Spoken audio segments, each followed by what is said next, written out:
జాగ్రత్తగా ఉండాలనుకుంటున్నారా? ప్రార్థనాపరులై ఉండాలనుకుంటున్నారా?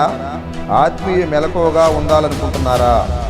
Praise the lord. Jesus Christ prayer ministries వారు సమర్పించు సత్యవాక్కు అనే టీవీ కార్యక్రమాన్ని వీక్షిస్తున్న మీ అందరికీ మా వందనాలు. ఇప్పుడు మా మామయ్య గారైన పాస్టర్ రియా సాల్మన్ రాజు గారు వాక్యోపదేశాన్ని అందించెదరు. మనందరం విని దైవ దీవెనలు పొందుకుందాం. Praise the lord. ప్రభునామానికి మహిమ కలుగును గాక. సత్యవాక్కు అనే ఈ టీవీ కార్యక్రమాన్ని వీక్షిస్తున్న సహోదరి సహోదరులందరికీ ప్రభునామంలో వందనాలు తెలియపరుస్తున్నాను. దేవుని వాక్యాన్ని ద్వారా మనం చదువుకున్నాం. మూలవాక్యము లూకా రాసిన సువార్త 21వ అధ్యాయము 34 నుండి 36 వచ్చిన వరకున్న సారాంశాన్ని మనము చదువుకుంటున్నాం. మీ హృదయములు ఒకవేళ తిండి వలనను మొత్తం వలనను ఐకిక విచారముల వలనను మందముగా ఉన్నందున ఆ దినము అకస్మాత్తుగా మీ మీదకి ఉరి వచ్చినట్టు రాకుండా మీ విషయమై మీరు జాగ్రత్తగా ఉండుడి. ప్రార్థన చేసుకున్నాం. మహోన్నతుడా నీ స్తోత్రాలు, సర్వోన్నతుడా నీ స్తోత్రాలు, సర్వాధికారి స్తోత్రాలు. చదవబడిన వాక్యాన్ని మీరు దీవించండి. అలాగనే ప్రభువా ఈ వాక్యాన్ని వినబోతున్న ప్రతి బిడ్డను జ్ఞాపకం చేసుకోండి. వినగలిగిన చెవి, గ్రహించే జ్ఞానము, వాక్యానుసారమైన జీవితాన్ని ఇచ్చి బలపరిచి మీరు ఆకడికి సిద్ధపరచుకోమని యేసు నామములో అడుగుతున్నాను తండ్రి, ఆమేన్. మంచిది పిల్లరా, దేవుని వాక్యాన్ని మనము చదువుకుంటున్నాం, ధ్యానం చేసుకుంటున్నాం. గత భాగంలో కూడా మొదటి భాగంలో మనం ధ్యానం చేసుకున్నాము. ప్రభువు ఎదుట నిలబడే శక్తి కావాలంటే ఏం చేయాలి అన్న అంశంలో నుంచి దేవుని వాక్యాన్ని మనము ధ్యానం చేసుకుంటున్నాం. గతంలో ప్రభు ఎదుట నిలబడే శక్తి కావాలంటే మనము ఇడిసిపెట్టవలసినవి ఏమిటో వాటి గురించి మనము తెలుసుకున్నాం. 3 విషయాలు మనం తెలుసుకున్నాం. శరీరానికి సంబంధించినవి, విడిచిపెట్టాల్సినవి. ఎందుకంటే ఈ లోకాన్ని వదిలిన తర్వాత మన ఆత్మలు ప్రభువు దగ్గరికి వెళ్ళాలి. మన ఆత్మ ప్రభువు దగ్గరికి వెళ్ళినప్పుడు అక్కడ నిలబడే శక్తి మనకి కావాలి. ప్రభు సన్నిధిలో కావాలంటే ఈ భూలోకులు ఉన్నప్పుడు మనం చేయాల్సింది కొంత ఉంది. ఏం చేయాలంటే గత వారంలో తెలుసుకున్నాము పిల్లరా. గత భాగంలో ఈ శరీరానికి సంబంధించినవి కొన్ని విడిచిపెట్టాలని. అయితే ఈ వారము ఈ భాగంలో 2వ భాగంలో మనం తెలుసుకున్నాం పిల్లరా. మనము చేయవలసినవి ఏమిటో వాటి గురించి తెలుసుకున్నాము. ఏం చేయాలంటే అక్కడ వాక్యం మనము ఆలోచన చేస్తే, మీ విషయమై మీరు జాగ్రత్తగా ఉండుడి. గమనించండి, మొదటి విషయం ఇక్కడ మనం చేయాల్సింది మీ విషయమై మీరు జాగ్రత్తగా ఉండాలి. ప్రతి ఒక్కరూ వారి విషయమై వారు జాగ్రత్తగా ఉండాలి. వారే జాగ్రత్తను వహించాలి. మన ఆలోచనలు ఎలా ఉన్నాయో వాటి విషయంలో మనం జాగ్రత్త పడాలి. మన మాటలు ఎలా ఉన్నాయో మాటల విషయంలో జాగ్రత్త పడాలి. మన క్రియలు ఎలా ఉన్నాయో మన విషయంలో జాగ్రత్త పడాలి. మన ప్రవర్తన ఎలా ఉందో మన విషయంలో మనము జాగ్రత్త పడాలి. మన ఆరోగ్య విషయంలో మనం జాగ్రత్త పడాలి. మన కుటుంబ విషయంలో మనం జాగ్రత్త పడాలి. ప్రతి ఒక్కరూ వారికి సంబంధించిన విషయంలో వారు జాగ్రత్త పడాలని దేవుని వాక్యం ఇక్కడ మనకు చక్కగా తెలియపరుస్తుంది. అవును, ఇది మన వ్యక్తిగత జీవితానికి సంబంధించింది, ఇది మన ఆత్మకు సంబంధించింది. కనుక ప్రభు చెబుతున్నాడు మనం చేయవలసినవి ఏమిటి అంటే ఆత్మ సంబంధమైన విషయాలు. మనం ఏం చేయాలంటే మన విషయమై మనం జాగ్రత్త పడాలి. ఈ వాక్యం వింటున్న సహోదరి సహోదరుడా, ఈరోజు నీ విషయమై నువ్వు జాగ్రత్త పడుతున్నావా? నీ ఆత్మ విషయమై నువ్వు జాగ్రత్త పడుతున్నావా? నీ ఆలోచనల విషయమై నువ్వు జాగ్రత్త పడుతున్నావా? నీ క్రియల విషయమై నువ్వు జాగ్రత్త పడుతున్నావా? నీ హృదయం విషయమై నువ్వు జాగ్రత్త పడుతున్నావా? నీ కుటుంబ విషయమై నువ్వు జాగ్రత్త పడుతున్నావా? నీ ఆరోగ్య విషయమై నువ్వు జాగ్రత్త పడుతున్నావా లేదా పరీక్షించుకోవాలి. ఈ సమయంలో దేవుడు తన వాక్యము ద్వారా మనతో మాట్లాడుతున్నాడు. ఇప్పుడు మనం జాగ్రత్త తీసుకోకపోతే భవిష్యత్తులో నష్టపోయే ప్రమాదం ఉంది. ఎందుకంటే వాక్యము రాయబడింది పిల్లరా. గమనించండి, మొదటి పాయింట్ మీ విషయమై మీరు జాగ్రత్త పడండి. ఇది మనం చేయవలసింది. ఎందుకు జాగ్రత్త పడాలి మన విషయం అంటే బైబిల్ గ్రంథంలో వాక్యం ఈ రీతిగా రాయబడింది. ప్రసంగి గ్రంథము 9వ అధ్యాయము 12వ వచనం రాయబడింది. తమ కాలము ఎప్పుడు వచ్చునో నరులు ఎరగరు. దేవునికి మహిమ కలుగును గాక. అంటే ఈ జీవితాన్ని మనుషులు ఎప్పుడు ముగించబోతున్నారో ఆ విషయం నరులకు తెలియదు. ఎప్పుడు మన ఆయుష్కాలం ముగించాలో, ఎప్పుడు ఈ జీవితాన్ని ముగించాలో, ఎప్పుడు ఈ బంధాలన్నీ తెంచుకోబోతున్నామో, ఎప్పుడు ఈ లోకాన్ని వదిలిపెట్టిపోబోతున్నామో, ఎప్పుడు ఈ ప్రయాసాలన్నీ మానేయబోతున్నామో, ఎప్పుడు దేవుడు పిలవబోతున్నాడో, ఎప్పుడు మనం వెళ్ళిపోబోతున్నామో మనకు తెలియదు కనుక అందుకు జాగ్రత్త పడాలి. మానవుడు అనుకుంటున్నాడు, ఇంకా నాకు ఒంట్లో బలం ఉంది, ఇంకా నా చేతిలో డబ్బు ఉంది, నా దగ్గర జ్ఞానం ఉంది, నేను ఎంతో కాలం జీవిస్తాను, ఎంతో కాలం బ్రతుకుతాను అని మానవుడు భ్రమలో ఉన్నాడు. దేవుడు ఎప్పుడు పిలుస్తాడో తెలియదు. నరులు తమ కాలము ఎప్పుడు ముగిస్తారో వాళ్ళకు తెలియదు కనుక అందుకు జాగ్రత్త పడాలి. ఎందుకు అంటే వాక్యం రాయబడింది, ఆ రోజు ఎలా ఉంటుందో తెలుసా పిల్లరా? శాపలో బాధాకరమైన వలలో చిక్కబడినట్లు, పిట్టలో వలలో పట్టబడినట్లు అశుభకాలము హఠాత్తుగా చెడు వస్తుంది మనుషుల మీదకి. చేపలు ఎలాగా వలలో పట్టబడతాయో, అకస్మాత్తుగా పక్షులు ఎలాగా వలలో పట్టబడతాయో, అశుభకాలం కూడా అకస్మాత్తుగా మనుషుల మీదకి రాబోతుంది. చెడు కాలము కూడా అకస్మాత్తుగా రాబోతుంది. ఒక సమయం రాబోతుంది పిల్లరా. అందుకనే జాగ్రత్తగా ఉండాలని వాక్యం రాయబడింది. ఈ వాక్యం వింటున్నా నా ప్రియమైన సహోదరి సహోదరులారా, గమనించండి, మీ విషయమై మీరు జాగ్రత్తగా ఉండండి. దేవుడు హెచ్చరిస్తున్నాడు, ఆత్మదేవుడు తెలియపరుస్తున్నాడు. ఎందుకు తెలుసా? నరులు తమ కాలము ఎప్పుడు ముగిస్తారో వారు ఎరుగురు అని రాయబడింది. మరొక విషయాన్ని కూడా మనం చూద్దాం. పరిశుద్ధమైన బైబిల్ గ్రంథంలో తెస్సలోనికి రాసిన మొదటి పత్రిక 5వ అధ్యాయము 2వ వచనం, రాత్రి వేళ దొంగ ఎలాగా వచ్చునో అలాగే ప్రభు దినము వచ్చునని మీకు బాగుగా తెలియను. ప్రభు దినం రాబోతుంది ఇతరా. ఆ దినము ఎలా రాబోతుందంటే, రాత్రి వేళ దొంగ ఎలాగా రాబోతున్నాడో ఎవరికి తెలియకుండా ఒక దొంగ ఒక ఇంట్లో ఉన్నటువంటి సొమ్ముని దోచుకోపోవడానికి ఎలాగా దొంగ రాత్రి వేళ వస్తాడో, ప్రభు దినము కూడా అలాగే తెలియకుండా మీకు తెలియకుండా రాబోతుందని ఆ సంగతి మీకు బాగా తెలియను. ప్రభు దినము ఒకసారి వచ్చాడు ప్రభు పిల్లరా. ఈ లోకానికి వచ్చి సర్వ మానవాళ్ళందరి కొరకై వారి పాపాల నిమిత్తమే తన ప్రాణాన్ని ప్రభు ఇక్కడ అర్పించాడు. సమాధి చేయబడి మరలా తిరిగి సమాధిని జయించి 3వ రోజు మృత్యుంజయుడై పునరుద్ధానుడై ఆయన లేచి పరలోకానికి వెళ్ళాడు. కానీ రెండోసారి రాబోతున్నాడు. ఆయన రహస్యంగా రాబోతున్నాడు, ఎవరికి తెలియకుండా రాబోతున్నాడు. సిద్ధపడిన సంఘం కోసము రాబోతున్నాడు, వధువు సంఘం కోసము రాబోతున్నాడు. ప్రియులరా గమనించండి, తన స్వరక్తాన్నిచ్చి సంపాదించిన సంఘం కోసము ఆయన రాబోతున్నాడు. ఎలా వస్తాడు అంటే, రాత్రి వేళ దొంగ ఎలా వస్తాడో ఎవరికీ తెలియకుండా, అలాగనే ఎవరికీ తెలియకుండా ప్రభు రాబోతున్నాడన్న సంగతి మీకు తెలియను కనుక అందుకు మీరు జాగ్రత్తగా ఉండండి అని వాక్యం రాయబడింది పిల్లరా. మరొక విషయాన్ని కూడా మనం చూస్తే, లోకులు అనుకుంటున్నారంట నెమ్మదిగా ఉంది, భయమేమీ లేదని చెప్పుకుంటూ ఉంటారంట లోకులు. గర్భిణీ స్త్రీకి ప్రసవ వేదన ఎలాగ వస్తుందో అలాగనే అకస్మాత్తుగా నాశనం అనేది వస్తుందని బైబిల్ గ్రంథం ఇక్కడ తెలియపరుస్తుంది.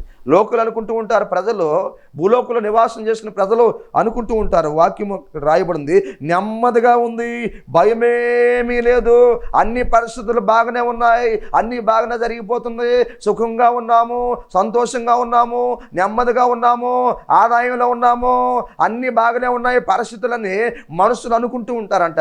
వాక్యం రాయబడింది ప్రియమైన దేవులారా, గర్భిణీ స్త్రీకి ప్రసవ వేదన ఎలాగొస్తుందో అలాగనే ప్రియులరా అకస్మాత్తుగా నాశనము రాబోతుందని దేవుని వాక్యం తెలియపరుస్తుంది.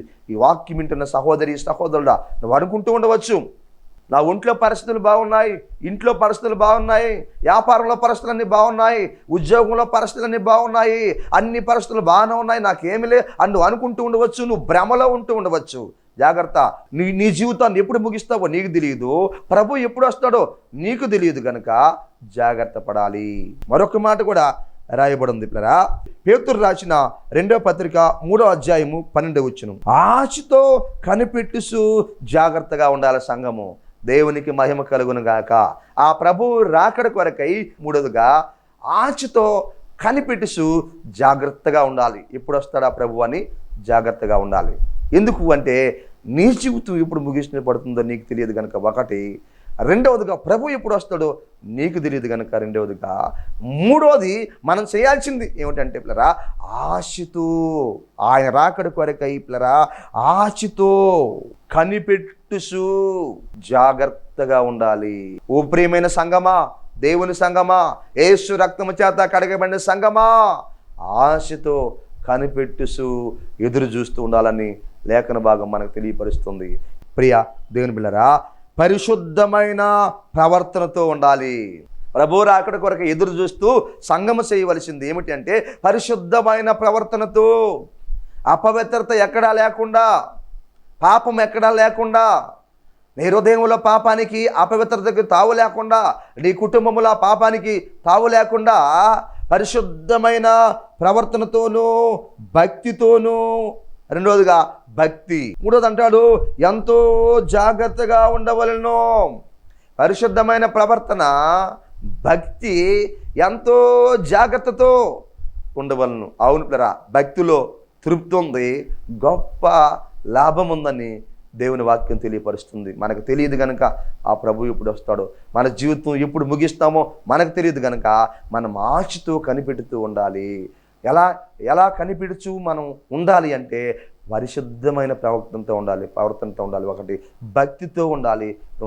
మూడోదిగా ఎంతో జాగ్రత్తతో కనిపెడుతూ ఉండాలని వాక్యం రాయబడింది. దేవునికి మహిమ కలుగును గాక.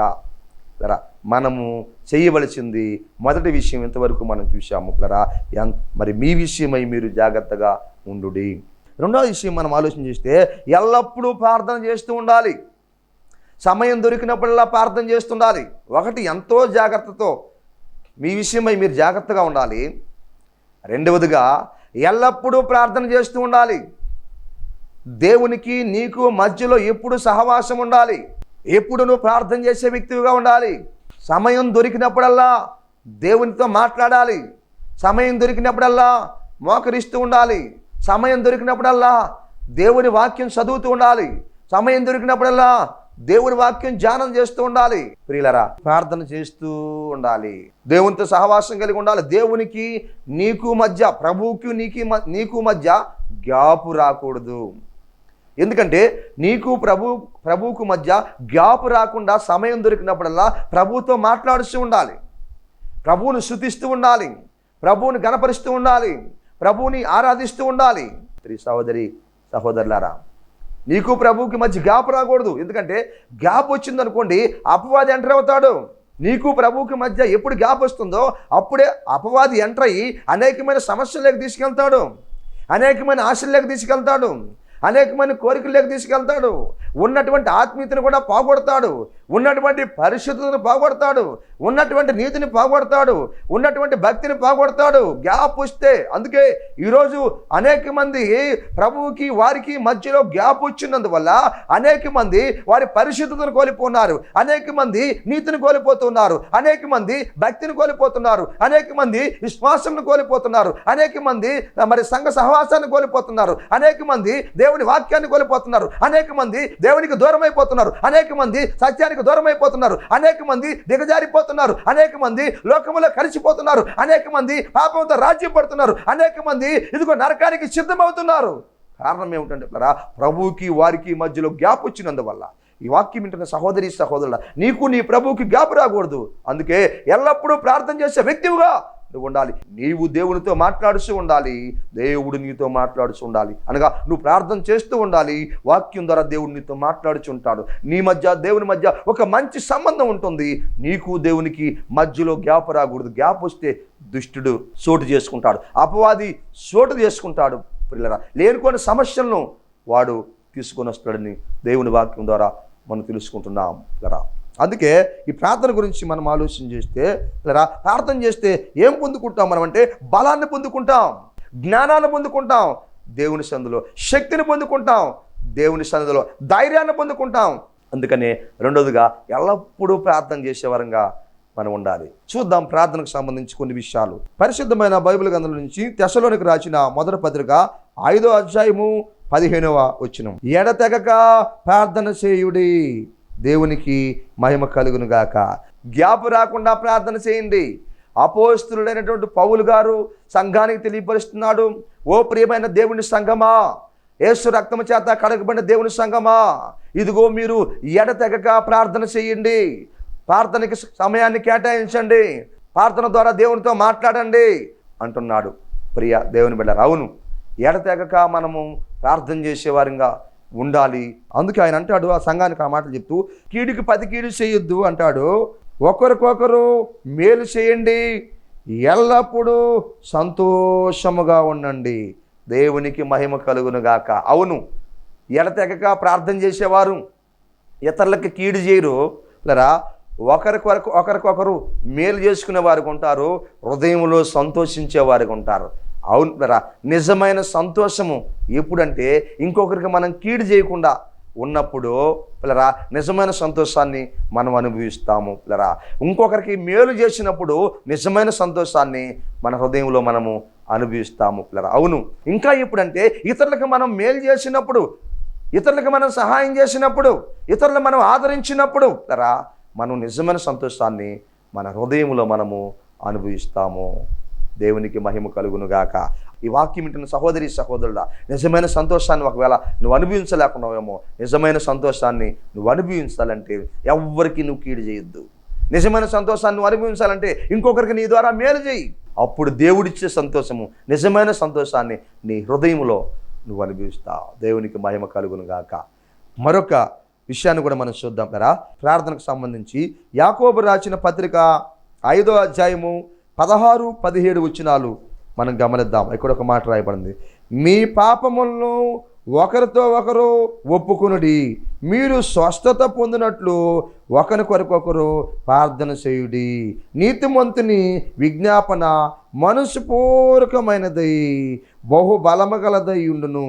ఏలియా మన వంటి స్వభావం గలవాడై ఆసక్తితో ప్రార్థన చేయగా 3.5 సంవత్సరాలు వర్షం కురవలేదు. పిల్లరా మరలా అతడు ప్రార్థన చేయగా ఆకాశము వర్షమిచ్చును, భూమి తన ఫలమిచ్చును అని వాక్యం రాయబడింది. కదా ప్రార్థనకు సంబంధించి మనం చూస్తే ఒకటి పిల్లరా మనం చూసాము ఎడతెక్క ప్రార్థన చేయాలని, రెండోది మీ పాపములను ఒకరితో ఒకరు ఒప్పుకొని మనం ప్రార్థన చేయాలి. మన పాపములను ఒకరితో ఒకరు ఒప్పుకుంటూ మీరు స్వస్థత పొందినట్లుగా ప్రార్థన చేయండి. చక్కని మాట ప్రియమైనటువంటి దేవుని, స్వస్థత పొందినట్లుగా ప్రార్థన చేయండి. అవును, మన పాపములు ఒకరితో ఒకరు ఒప్పుకోవాలి. ఇతర సహోదరి ఎడల ఏదైనా ఒకవేళ నీవు పాపం చేసినట్లయితే, ఏదైనా మాట ద్వారా పాపం చేసినట్లయితే, ఆలోచన ద్వారా పాపం చేసినట్లయితే ప్రియ సహోదరి సహోదరులారా, ఇదిగో మనము మొట్టమొదటిగా వారి దగ్గర ఆ పాపమును ఒప్పుకొని దేవుని సన్నిధిలో ప్రార్థన చేస్తే అప్పుడు దేవుడు మనకి స్వస్థతనిస్తాడు. దేవునికి మహిమ కలుగునుగాక. అందుకనే ఒకరితో ఒకరు మీ పాపాలు ఒప్పుకొని మీరు ప్రార్థన చేయండి, అప్పుడు మీకు స్వస్థత వస్తుంది. ఒకవేళ ఈ వాక్యాన్ని వింటున్న సహోదరి సహోదరులా, నీ శరీరంలో ఆరోగ్యం లేకుండా బాధపడుతున్నావా, అనారోగ్యంతో బాధపడుతున్నావా, స్వస్థత లేకుండా బాధపడుతున్నావా, ఇబ్బంది పడుచున్నావా, శోధించబడుతున్నావా, నలిగిపోతున్నావా, అయితే ఈ సమయంలో ఆత్మదేవుడు నీకు తెలియపరుస్తున్న మాట ఏమిటంటే, మొట్టమొదటిగా ఎవరి పట్ల నీవైతే ఒకవేళ పాపము చేసి ఉన్నావో మొట్టమొదటిగా నీ పాపాన్ని ఒప్పుకోమని దేవుని వాక్యం రాయబడింది. దేవుని దగ్గర నీ పాపాన్ని ఒప్పుకొని అవతల వ్యక్తుల విషయంలో, ఎవరి విషయంలో నువ్వు చెడుగా ప్రవర్తించున్నావో, చెడుగా జీవించున్నావో, చెడుగా మాట్లాడున్నావో ఆ వ్యక్తుల దగ్గర కూడా నీ పాపాన్ని ఒప్పుకో. సహోదరుడా నన్ను క్షమించమను, సహోదరి నన్ను క్షమించమను. అలా వారి దగ్గర క్షమాపణ నీవు పొందుకొని ఆ తర్వాత నువ్వు దేవునికి ప్రార్థన చేసినట్లయితే ఆ దేవుడు ఆ ప్రార్థన ఆలకించి ఆ ప్రార్థనకు దేవుడు ప్రతిఫలాన్ని ఇచ్చి ఇదిగో నీ ఒంట్లో ఆరోగ్యాన్ని ఇస్తాడు, దేవుడు నీకు స్వస్థతనిస్తాడు, దేవుడు నీకు విడుదలనిస్తాడు, దేవుడు నిన్ను బలపరుస్తాడు, దేవుడు నీకు సహాయం చేస్తాడు. దేవుడు నువ్వు ఏ విషయంలో అయితే ప్రార్థన చేస్తున్నావో ఆ విషయంలో దేవుడు నీకు ప్రతిఫలాన్ని అనుగ్రహించి నీ జీవితంలో గొప్ప కార్యాన్ని జరిగిస్తాడు. నీ శరీరంలో దేవుడు స్వస్థతనిస్తాడు, మంచి ఆరోగ్యాన్ని ఇస్తాడు, శక్తిని బలాన్ని దేవుడు నీకు అనుగ్రహిస్తాడు. నీవు సంతోషిస్తావో, నీవు ఆనందిస్తావో, దేవుని సన్నిధిలో ఒక సాక్షి వలె నువ్వు నిలబడతావో, అనేకులకి మాదిరికరంగా దేవుడు నిన్ను వాడుకుంటాడు. దేవునికి మహిమ కలుగునుగాక. ఎడతెగక ప్రార్థన చేయాలి, ఒకరి పాపములు ఒకరితో ఒప్పుకుంటూ ప్రార్థన చేయాలి. అప్పుడు దేవుడు ఏం చేస్తా అంటే స్వస్థతనిస్తాడు. ఏలియా మన వంటి స్వభావం కలిగిన వాడే. అయితే ఏలియా ఆశాశక్తితో దేవుని సందులో ప్రార్థించినప్పుడు 3.5 సంవత్సరాలు వర్షం రాలేదు. మరలా ప్రార్థన చేస్తే మరలా దేవుడు ఆ వర్షాన్ని ఇచ్చాడు. ఆకాశము వర్షం ఇచ్చింది, భూమి తన పంటనిచ్చింది. ఏలియా ప్రార్థన చేసినప్పుడు దేవుడు సృష్టిలో మార్పులు తీసుకొచ్చాడు. దేవునికి మహిమ కలుగును గాక. ఈ వాక్యం వింటున్న సహోదరి సహోదరుడా, నీవు కూడా ప్రార్థన చేస్తే, ప్రార్థనా పరులుగా ఉంటే, ప్రార్థనా పరురాలుగా ఉంటే, నీ ఒంట్లో దేవుడు మార్పులు తీసుకొస్తాడో, నీ హృదయంలో దేవుడు మార్పులు తీసుకొస్తాడో, నీ యొక్క కుటుంబంలో దేవుడు మార్పులు తీసుకొస్తాడో, నీ ఉద్యోగంలో దేవుడు మార్పులు తీసుకొస్తాడో, నీ వ్యాపారంలో దేవుడు మార్పులు తీసుకొస్తాడో. ఒకవేళ హృదయంలో నష్టాన్ని అనుభవిస్తున్నావా, కుటుంబంలో నష్టాన్ని అనుభవిస్తున్నావా, ఇదిగో మరి ఉద్యోగంలో నష్టాన్ని అనుభవిస్తున్నావా, వ్యాపారంలో నష్టపోయినావా, అయితే నీతోనే మాట్లాడుతున్నాడు. ఈ వాక్యాన్ని నమ్మినట్లయితే ఇప్పుడు దేవుడు నీతోనే మాట్లాడుతున్నాడు. ఇదిగో నీ ఒంట్లో మార్పులు తీసుకురాబోతున్నాడు దేవుడు. ఇదిగో నీ హృదయంలో మార్పులు తీసుకురాబోతున్నాడు దేవుడు. ఇదిగో నీ కుటుంబంలో మార్పులు తీసుకురాబోతున్నాడు దేవుడు. ఇదిగో నీ ఉద్యోగంలో మార్పులు తీసుకురాబోతున్నాడు దేవుడు. నీ వ్యాపారంలో దేవుడు మార్పులు తీసుకురాబోతున్నాడు. దేవుడు నీ గొప్ప సహాయం చేయబోతున్నాడు. ఎప్పుడో తెలుసా, ఇదిగో ఒకరు పాపములు ఒకరు ఒప్పుకొని దేవుని సన్నిధిలో ప్రార్థన చేసినప్పుడు స్వస్థతనిస్తాడు, మార్పులు దేవుడు దయచేస్తాడు. దేవునికి మహిమ కలుగును గాక. మరొక విషయాన్ని కూడా మనము ఆలోచన చేస్తే, కీర్తనల గ్రంథము 55వ కీర్తన 17, 18 వచనాల్లో మనం చూస్తే ప్రార్థన గురించి దేవుడు చెప్తున్నాడు. భక్తులు అంటున్నాడు ఇక్కడ, సాయంకాలమున, ఉదయమున, మధ్యాహ్నమున నేను ధ్యానించుచు మొర్రపెట్టుకుందును, ఆయన నా ప్రార్థన ఆలకించును. నా శత్రువులు అనేకులై ఉన్నారు, నా మీదకి రాకుండా దేవుడు వారిని చేశాడు అంటాడు. నాకు సమాధానమును, నా ప్రాణమును విమోచించాడు అంటున్నాడు. దేవునికి మహిమ కలుగును గాక. ఒకటి, ఎడతెక్కకుండా ప్రార్థన చేయాలి. రెండోది, ఒకరినొకరు క్షమించుకుంటూ ప్రార్థన చేస్తే స్వస్థతను పొందుకుంటాము. మూడోది పిల్లరా, ఉదయము, సాయంకాలము, మధ్యాహ్నము ప్రార్థన చేయాలి. ముమ్మారు ప్రార్థన, 3 సార్లు ప్రార్థన చేయాలని వాక్యం రాయబడి ఉంది పిల్లరా. ఆలోచించి వాక్యం వింటున్న సహోదరి సహోదరులా, నీ యొక్క ఆత్మీయ జీవితంలో నువ్వు అలపరుచుకోవాల్సింది రోజుకి 3 సార్లు ముమ్మార్లు ప్రార్థన. దానియేలు ముమ్మారు ప్రార్థన దేవుని సందులో ఎలాగ చేసి అద్భుతమైన కార్యాలు సాధించాడో అలాగనే నీ జీవితంలో కూడా గొప్ప కార్యాన్ని నువ్వు సాధించాలి. నీ కుటుంబంలో గొప్ప కార్యాన్ని నువ్వు సాధించాలి. ఆత్మీయంగా నువ్వు బలపరచబడాలంటే ముమ్మారు ప్రార్థన. ఇక్కడ కీర్తనకారుడు అంటున్నాడు చక్కని మాట, సాయంకాలము, ఉదయము, మధ్యాహ్నము నేను దేవుని సందులో ప్రార్థన చేశాను, నేను దేవునికి మొరపెట్టాను అంటున్నాడు. రోజుకి 3 సార్లుగా భక్తుడు ఇక్కడ ప్రార్థన చేసినట్టుగా వాక్యం మనకు తెలియపరుస్తుంది. ఈ వాక్యాన్ని సహోదరుడా, సహోదరి, నిజమైన దేవుని బిడ్డవైతే ఆత్మీయంగా నువ్వు ఎదగాలి అనుకుంటే దినములో 3 సార్లు ప్రార్థన. ఎన్ని పనులున్నా దేవునికి ఇవ్వాల్సిన సమయాన్ని దేవునికి కానీ నువ్వు ఇవ్వగలిగితే, దానియేలుకి ఎన్నో పనులున్నాయి, ఎన్నో బాధ్యతలు ఉన్నాయి, కానీ దేవునికి ఇవ్వాల్సిన సమయాన్ని ఇస్తున్నాడు. దేవుని దగ్గర సన్నిధిలో ముమ్మారు దేవునికి ప్రార్థన చేస్తున్నాడు. అందుకనే దేవుడు దానియేలును ఘనపరిచాడు. దానియేలు జీవితంలో గొప్ప కార్యములు దేవుడు జరిగించాడు. నీ జీవితంలో కూడా దేవుడు గొప్ప కార్యములు జరిగించాలంటే రోజుకు 3 సార్లు ప్రార్థన, దేవుని సందులో మోకరించి నువ్వు ప్రార్థన చేసినట్లయితే నీ జీవితంలో గొప్ప కార్యములు దేవుడు జరిగించడానికి సమర్థవంతుడై ఉన్నాడు. దేవునికి మహిమ కలుగును గాక. ఇలాగా కీర్తనకారుడు 3 సార్లు ప్రార్థన చేసినప్పుడు ఏం జరిగిందంటే, ఆయన నా ప్రార్థన ఆలకించాడు అంటున్నాడు. దేవునికి స్తోత్రం. రెండోదిగా అంటున్నాడు, ఇంకా నా శత్రువులు చాలా మంది ఉన్నారు, నాకు శత్రువులు, వాళ్ళందరూ నా మీదకి రాకుండా చేశాడు దేవుడు అంటున్నాడు.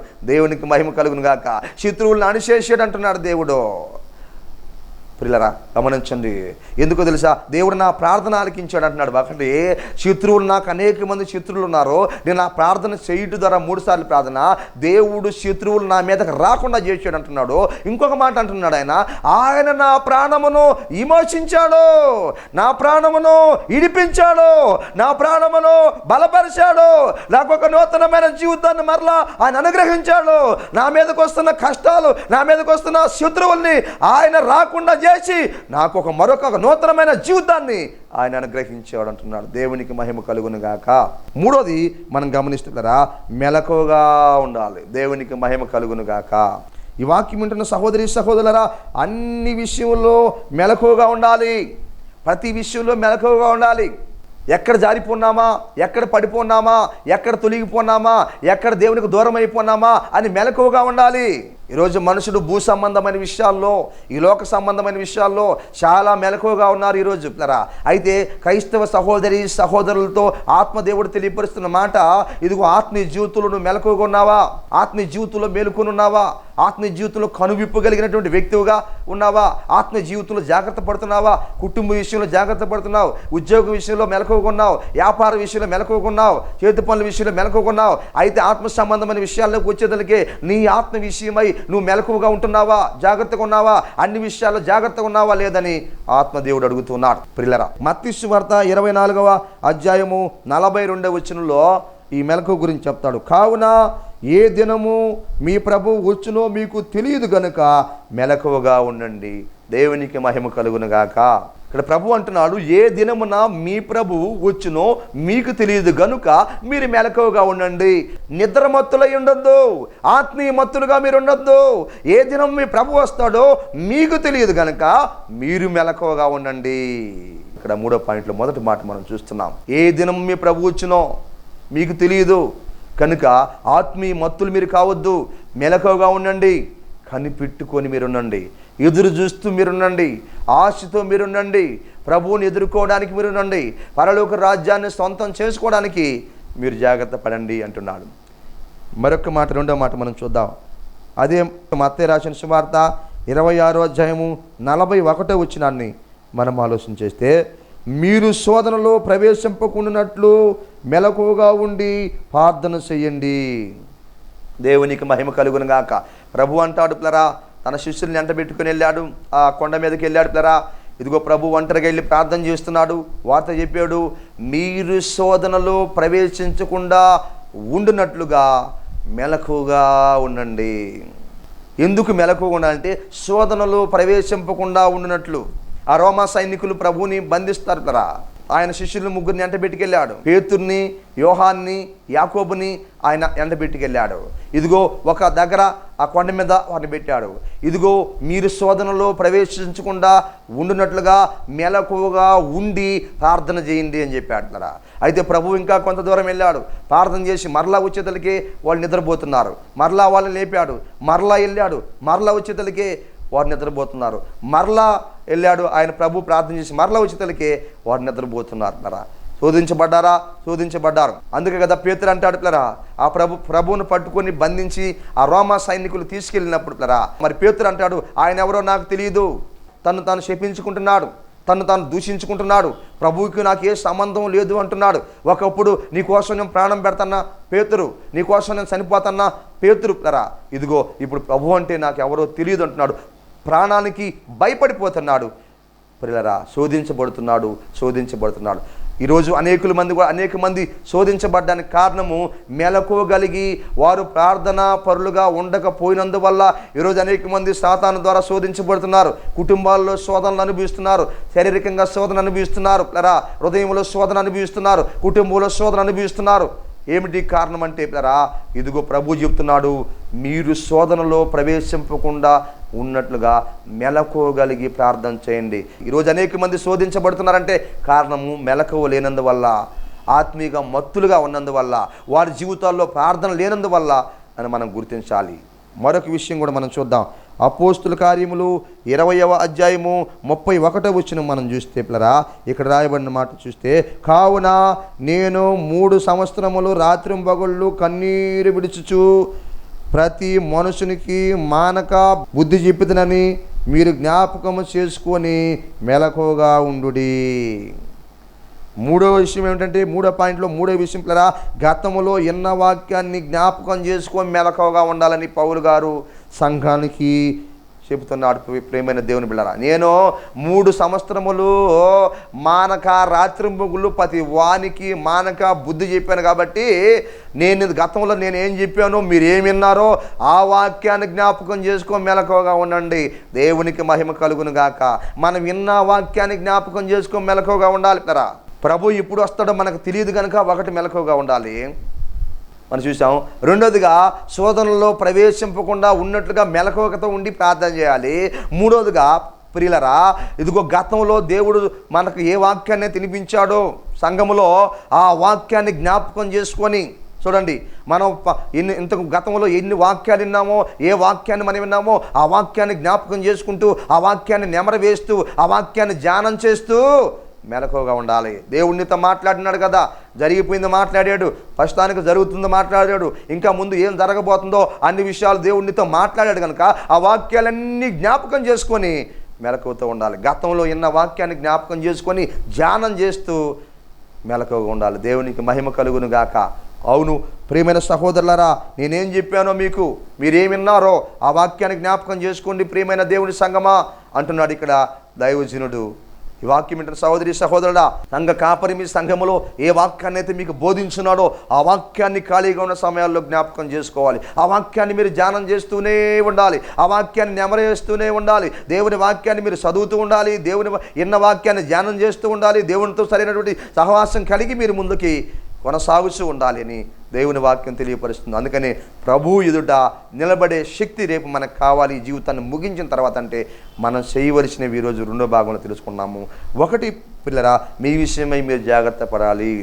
రెండవది ఎల్లప్పుడూ ప్రార్థన చేయాలి. మూడవది మెలకువతో ఉండాలి. ఎందుకంటే నేడు రేపు ప్రభు రాబోతున్నాడు. మెలకువతో ఉండాలి. ఎందుకంటే ఆ ప్రభు మన కొరకై రాబోతున్నాడు. ఒకసారి వచ్చాడు, తన ప్రాణాన్ని పెట్టాడు, రక్తాన్ని గార్చాడు, చనిపోయి మళ్ళా మూడో రోజు మృత్యుంజయుడై పునరుద్ధానుడై తిరిగి ప్రభువు లేచాడు. ఆ శిలువ మరణాన్ని ఆయన పొందాడు. నేడు రేపు మరలా ఆ ప్రభు పరలోకానికి వెళ్ళిన ఆ ప్రభు తన స్వరక్తాన్నిచ్చి సంపాదించిన ఆ సంఘం కోసం రాబోతున్నాడు.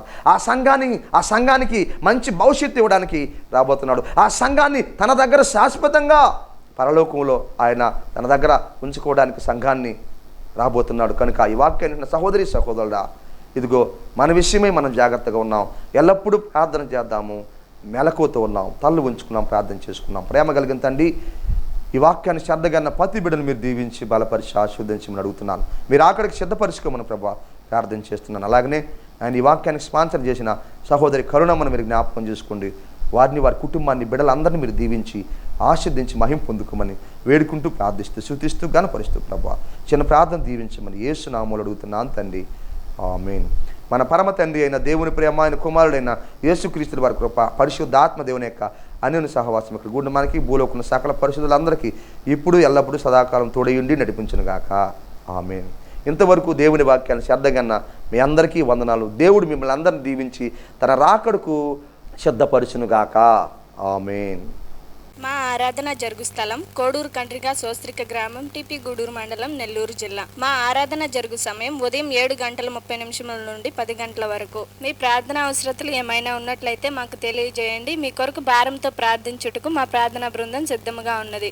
మా ఫోన్ నంబర్స్ 9959458024 మరి యొక్క నంబర్ 9640495124.